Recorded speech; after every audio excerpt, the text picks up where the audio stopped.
What is a sweat? What? If you've played a competitive game, like, ever, then you've likely encountered 1 or 2 or 100. A sweat is usually described as someone who tries so unbelievably hard at a game that they will literally sweat. Or it's just someone who is a tryhard, as in they try really hard at whatever game they're playing. Now you may ask, what's wrong with trying hard at a game? And yeah, that's fair. There's certainly nothing wrong with just trying hard in a game you like. Like, there's no reason for you to not try in a game, right? Nobody wants to be mistaken for an NPC in a Titanfall lobby or something. So then, why does the term exist? Is it just not real? Is it just a term that bad players use to justify why they're losing? It's okay to suck at Call of Duty. It's not for everyone, you know? Shut up! I do not suck! Yeah, bro, we're only losing because the other team is a bunch of sweats.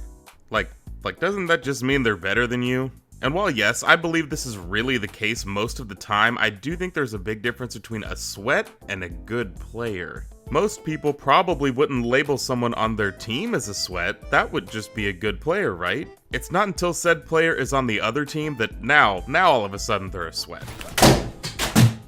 But really think about it. Haven't there been a few players on your own team throughout the years that made you go, yeah, that guy's a sweat? He's definitely a virgin.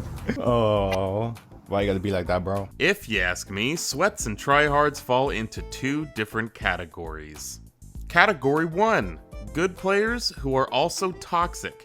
You know who I'm talking about, the guy who gets a team wipe and then yells at the rest of the team for not doing so. You make one do the disco, and then you make his best friend do the disco while you dab on him. The guy who has a 2.0 KD and makes fun of other players for only having a 1.1 KD. The guy who screams at you at the top of their lungs when you don't match his insane score when you just wanted to have a quick few games after getting off work.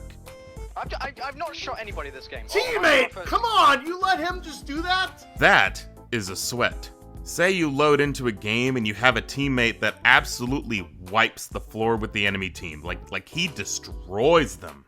But then he just types GG in chat and goes on his merry way. That ain't a sweat.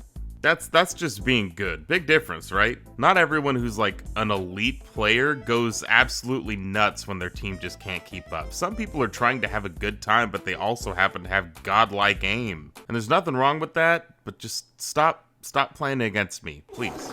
I'm not that good. Category 2, the players who do this, and also this.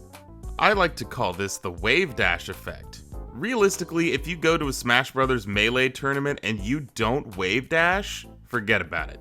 You're done. It's the players that are absolutely hell-bent on using every tech, every exploit, every glitch, even cheats, every little thing they can possibly do in order to get an advantage by playing the game in a way that it was not intended to be played.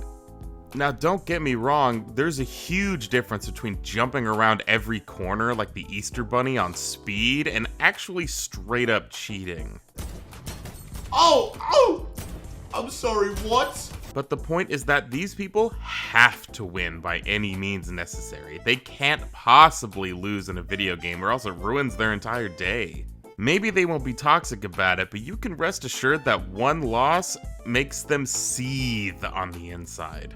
And don't try to tell me, oh, well, that's just playing the game well, as if the Call of Duty devs really had jumping around corners and drop shots in mind. You know, like a real combat scenario.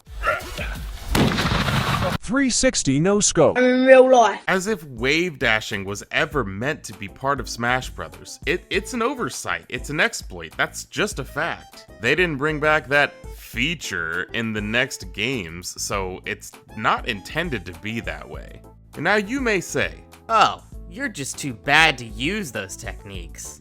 and not only does that sound very sweaty of you, that's just not true. Some people don't like playing games like that. Look at it this way, I hate tournament fighters. I just do not find it fun at all to have to remember specific button combinations in order to do the special moves. That's why I prefer Smash Bros. But you can say that I'm just bad at tournament fighters, because that's true. I'm not good at playing those games the way they are meant to be played.